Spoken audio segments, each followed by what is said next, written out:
Hey everyone, it's Will, Gamer Dad, with another video for you. So in this video we're going to do a story walkthrough as well as a map walkthrough for chapter 57. Now if you haven't already, make sure you like and subscribe to my channel, I really appreciate it. Also, I do have a Patreon account for those who want to support me this way. I'd like to also give a personal shout out to Joseph Beckman, our newest patron. Thanks for your support!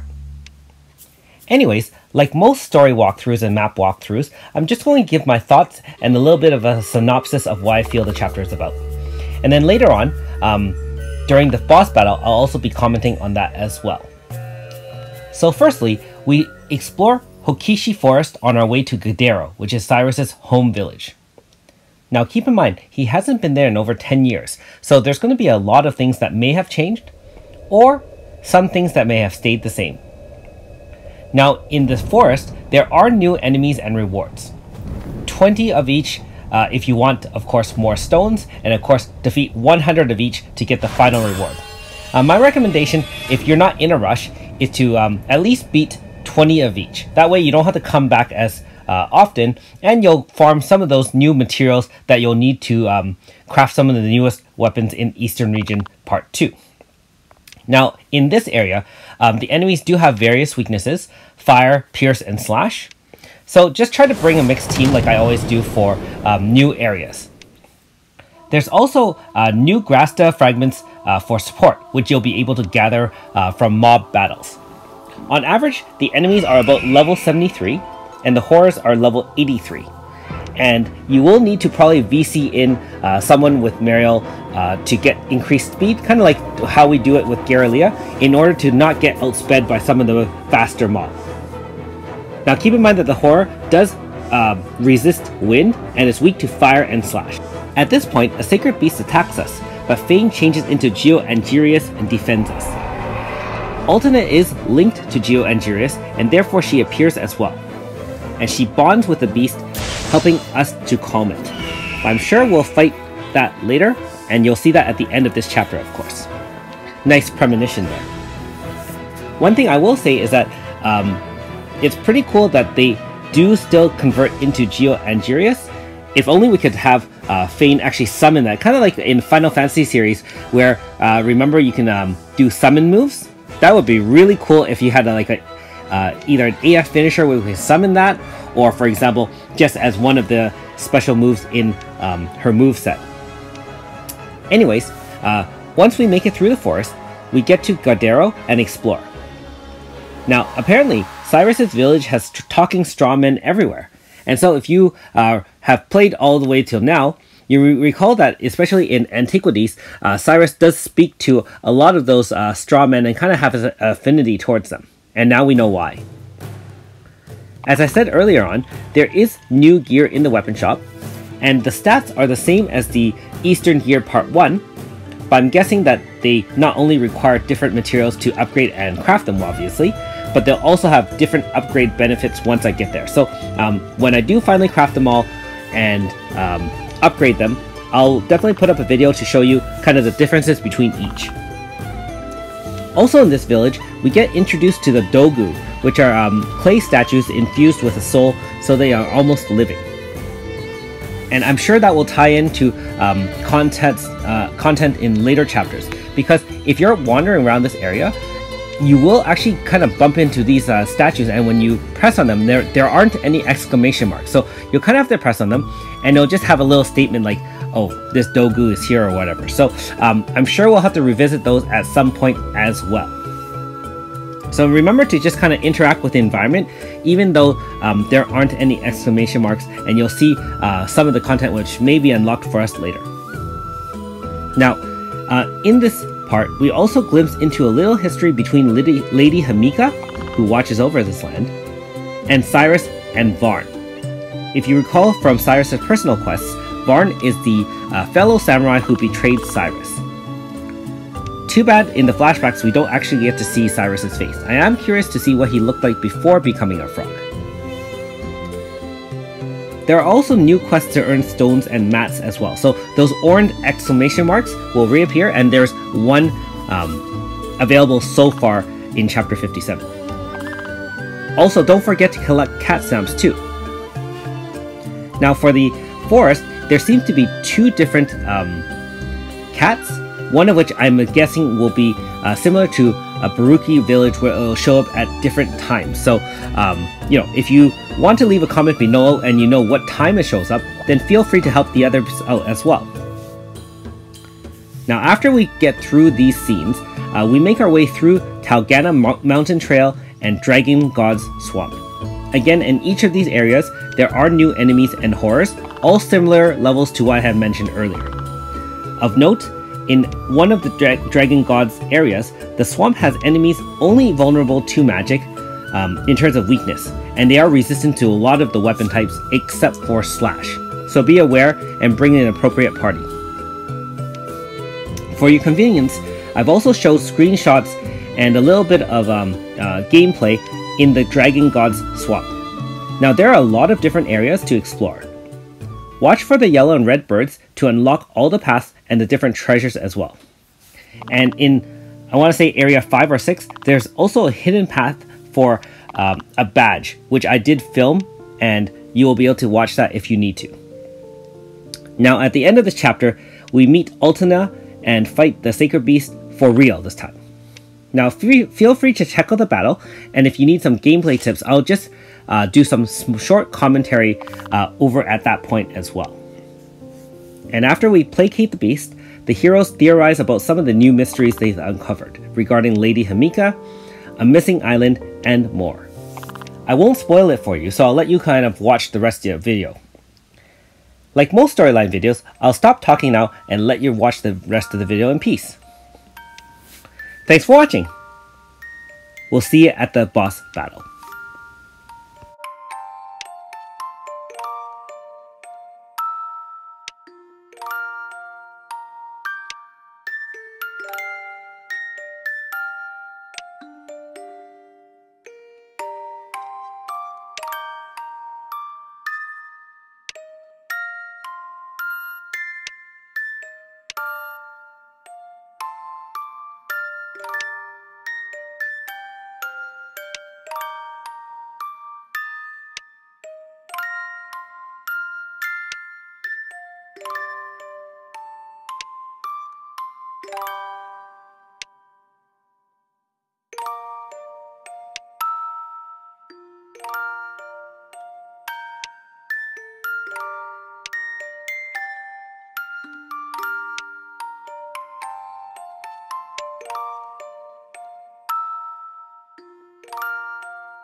心が忍びの刃。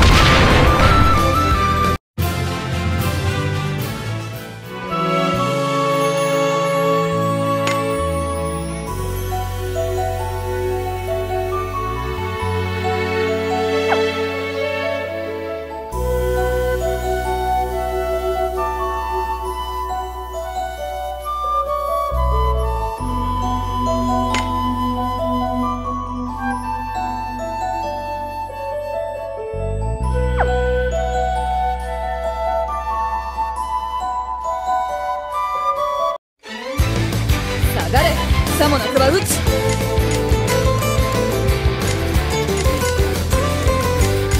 聖なる光よ、大気が放つる。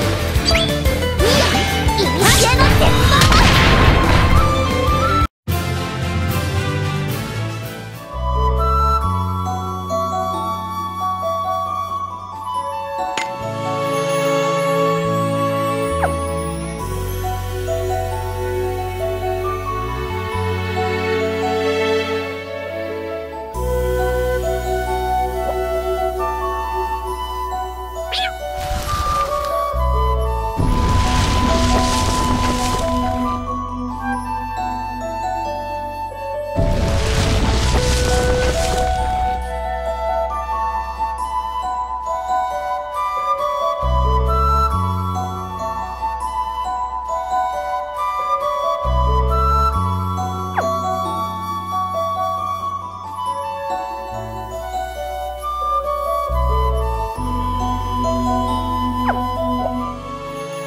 Hey everyone, it's Will, GamerDad, with the second part of the story and the boss battle. So, in this case, we're going to take on Sacred Beast Mark II. I only say Mark II because we technically didn't actually get to fight the Sacred Beast the first time. That being said, I'm going into this battle blind to see what we're up against.